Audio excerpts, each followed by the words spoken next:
Bonjour bien-aimés dans le Seigneur. L'exhortation de ce jour est tirée dans le livre de Luc 10, versets 29 à 37. La Bible nous parle de l'histoire du bon Samaritain. La Bible déclare qu'un jour, un homme descend de Jérusalem à Jéricho. Des bandits l'attaquent. Et la Bible déclare que ils lui prennent ses vêtements, ils le frappent, ils s'en vont en le laissant à moitié mort. Par hasard, il y a un prêtre qui est passé par là. Le prêtre a contourné le chemin. Un lévite, un serviteur de Dieu est passé par là, il a contourné le chemin. Mais une troisième personne est passée par là. C'est un Samaritain. Cette personne l'a aidé.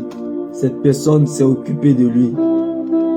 J'aimerais annoncer cette bonne nouvelle à quelqu'un, bien-aimé, en ce jour. Que les gens interviennent ou pas, comme l'histoire de ce monsieur qui est à la merci du manque d'attention, à la merci de la méchanceté. Que les gens interviennent ou pas, Dieu interviendra. Si une chose ne veut pas t'aider, il y a une autre chose qui t'aidera.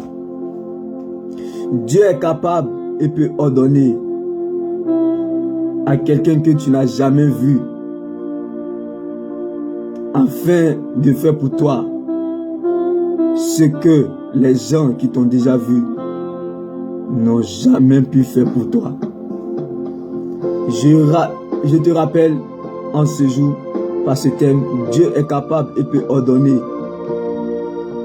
quelqu'un que tu n'as jamais vu, afin de faire pour toi ce que les gens qui t'ont déjà vu n'ont jamais pu faire pour toi. Bien-aimé, tout comme l'histoire de Joseph en Égypte, les gens pensaient et regardaient Joseph comme un esclave, mais Dieu voyait le futur gouverneur de tout l'Égypte. Tout comme l'histoire de David, les gens pensaient et regardaient David comme un insignifiant, mais Dieu voyait le futur roi de tout Israël.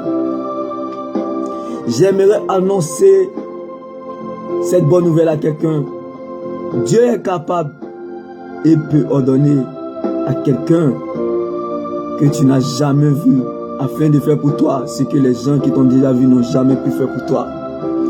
Si tu n'as pas de solution, j'aimerais t'annoncer cette bonne nouvelle. Dieu trouvera une solution par quelque manière. Comment un esclave a eu à collaborer avec le roi d'Égypte. Lorsque Joseph était en train de prospérer dans la maison de Potiphar, le roi d'Égypte n'a pas rêvé. Mais pourquoi lorsque Joseph est descendu en prison, c'est là le roi d'Égypte a rêvé, afin que Joseph soit l'interprète. Bien-aimé, le roi d'Égypte n'était pas chrétien, mais il a collaboré avec Joseph. J'aimerais t'annoncer cette bonne nouvelle en ce jour, bien-aimé. Dieu est capable et peut ordonner à quelqu'un que tu n'as jamais vu, afin de faire pour toi ce que les gens qui t'ont vu n'ont jamais pu faire pour toi. Comme Joseph, d'esclave, il a fini sur le toit de tout l'Égypte. Comme David, insignifiant qu'il était, il a fini sur le plafond de tout Israël. Saül, le roi Saül n'était pas chrétien, mais il a eu à collaborer avec David, insignifiant qu'il était. J'aimerais t'annoncer cette bonne nouvelle, bien-aimé. Le Seigneur se débrouillera à ton sujet. Même si les gens n'ont rien à faire avec toi, Dieu a quelque chose à faire avec toi. Dieu trouvera une solution. Dieu trouvera un chemin. Même dans l'incertitude, comme Joseph. Même dans la confusion, comme ce monsieur qui est à la merci des bandits. Même dans la désolation, comme David, Dieu trouvera un chemin, bien-aimé. Et sois-en sûr, bien-aimé, Dieu est capable de le faire. Bien-aimé, Lazare est allé en tombeau. Lazare est allé en tombeau. Dieu a trouvé une solution pour lui. Christ a trouvé une solution pour lui. À plus forte raison, toi tu es sur terre.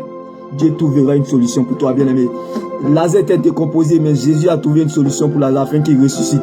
C'est pour cela que je t'annonce cette bonne nouvelle. Toi aussi, si c'était Dieu te ressuscitera. Amen.